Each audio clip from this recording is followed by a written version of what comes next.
Greetings, Lucky Stars. Nicole the Cat Mommy here, and today I am 27 weeks pregnant exactly.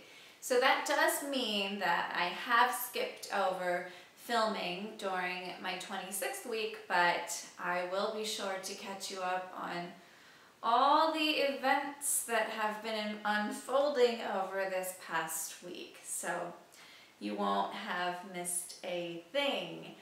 And it has been an eventful week. I just like to get the unpleasantness out of the way first so we can move on together and focus on the positive. So as I told you in my 25th week video, week 26, I would be getting my glucose tolerance test done, which was mainly to detect if the blood sugar levels were elevated, which is to say that gestational diabetes is present. And I was anxious about it, but not really expecting to have it. Just concerned hearing some other pregnant women I know having it and not even knowing that it existed before. So the night before the test, it was very fitful.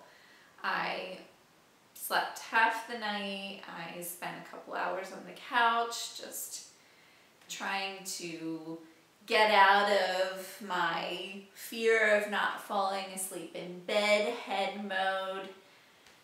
And I was just generally restless, and I was apprehensive that I wasn't going to handle this shock testing well because I had to fast from the night before, and just forever in my history, I've needed to eat as soon as I get up. So I thought, especially nourishing a little baby in here, I'm gonna feel very shaky.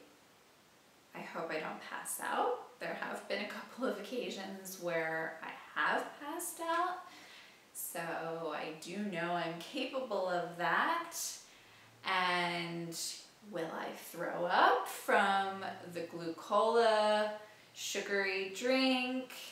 It's just a 2.5 hour process. So I got there already feeling shaky. I announced that to the blood draw administrator right away. Fortunately, he took me to a private room where there was a bed, so I could feel free to lie down that entire time, even go to sleep if I felt comfortable enough to do so. And that made me feel more comfortable. The drink tasted like flat Mountain Dew. I'll tell you that much. Mine was the green kind. And I felt tricked at first because he did the initial blood draw, which was to test the fasting glucose. So what your baseline blood sugar level would be, and that's very important to see how your pancreas is handling the added insulin of pregnancy hormones. And that was done. I was going to need 3 blood draws, and in fact he was going to have to take about 6 vials of blood because my midwife also requested a syphilis screening to know my vitamin D and iron levels because they had been previously low, and also the anti-D level to prepare for my next injection. Now, again, I had explained before, anti-D is in order that my system, being rhesus negative blood type, if the baby's blood were to ever mix with mine, that my body would not view it as an invasion, or it's especially for future pregnancies if the baby had a positive blood type. So this is a protection against the baby and against future pregnancies as well. So they had to see what those levels were from my previous injection to prepare me for my second and, I believe, final injection to come next week, week 28. So that was going to be a lot of blood taken. I was also like, I only have 2 arms with 2 sets of veins. Please tell me you're not going to poke the same vein twice. Needles are not my friend. I don't know of anyone who's a particular fan, but I actually have some childhood trauma from needles, and I can't even watch when it goes into my vein. Yeah, so he assured me that, well, you know, there's not only one vein running down here, there's another one right beside it, and another one right below it, and I am a professional, and I do this every day, and you won't even feel it, and you won't even see it afterwards. So I felt comforted from that. So then he did the initial blood draw. I was fine, and he gave me a plastic water cooler cup full of the green glucola. I start sipping it. It's like, wow, surprise, surprise, it's not that bad. I said, oh, thank you. I'm glad to hear that. Most people are like, oh, that's disgusting. So he said, you have 5 minutes to finish. And I was like, piece of brownie, okay? So I got to the bottom of the cup, and then he takes the rest of the 75-gram bottle of it, which is like the size of standard cough syrup bottle. And he was like, but you didn't tell me there was more. You're a trickster. He's like, oh, sorry. I guess I should have warned you of that first. So I only had 2.5 more minutes to get through another cup and a half of that. And it was a lot. It felt like a shock to the system, a system that had nothing in it. But after the first hour, I was starting to feel more groggy, and to me that seemed like a good sign that, okay, my sugar levels must be going down the way they're supposed to. So he came back to do the first hour draw to see where my blood glucose level was. And he said, yeah, that sounds like that's the way it should be. Felt assured then. I was reading my Kobo, just lounging, and then second hour comes by and I'm just really, really relaxed.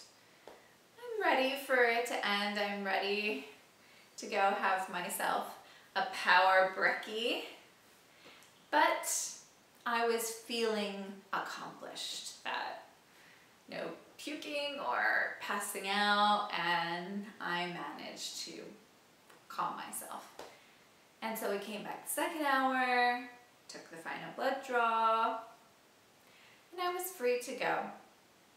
Now, I did feel lethargic for the rest of the day, I will say that much. Not sick per se, but lethargic. And even the following day, I'd say for about the first half of the day, I felt like my body was still a bit in recovery mode.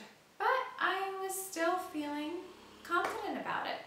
So when I was getting this test done, I asked the lab tech, okay, well, are the results going to go directly to my midwife, because she is now my primary caretaker?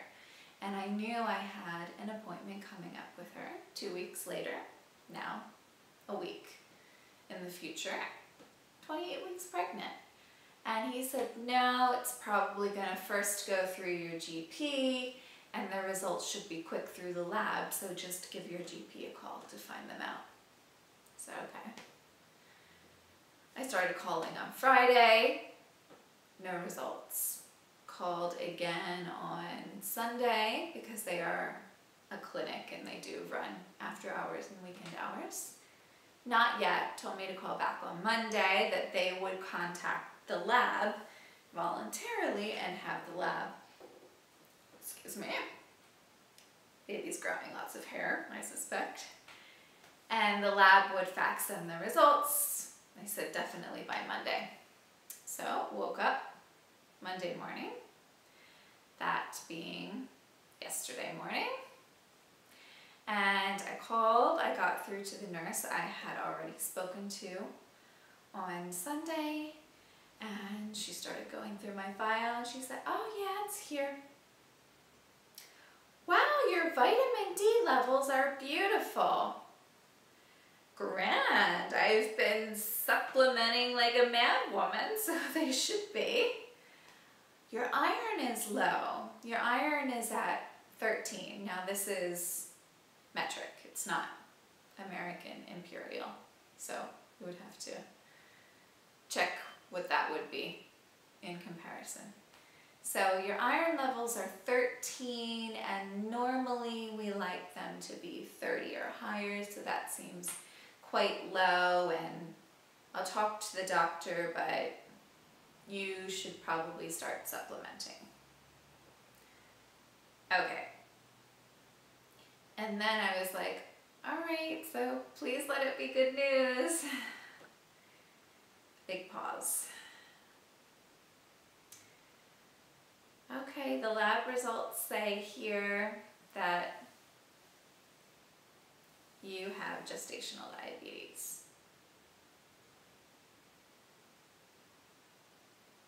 What? I was in a state of shock. I feel like I am the picture of pregnancy health in appearance, and the way I feel, the way I take care of myself and my baby. How could I possibly have diabetes? And she gave me the levels. Fasting was 5.5, and that is basically the cutoff. 1 hour blood draw was 10, again, the cutoff. 2 hour blood draw was down to 7.3. Now that was actually below the limit, so that was within a healthy range. So I said, okay, well, then that doesn't sound too bad. She agreed with me. She said, okay, who's your usual GP here? Let Dr. Liz, let me talk to her. Maybe she'll say it's fine and you don't have to worry about it. I'll give you a call back. All right, great. Hang up. I'm just sitting on the edge of my bed, stunned. How could I have gestational diabetes? I quickly text my husband, who is sadly away for the entire week, so I had no support at home. And he was in an important meeting, so he wasn't available just yet.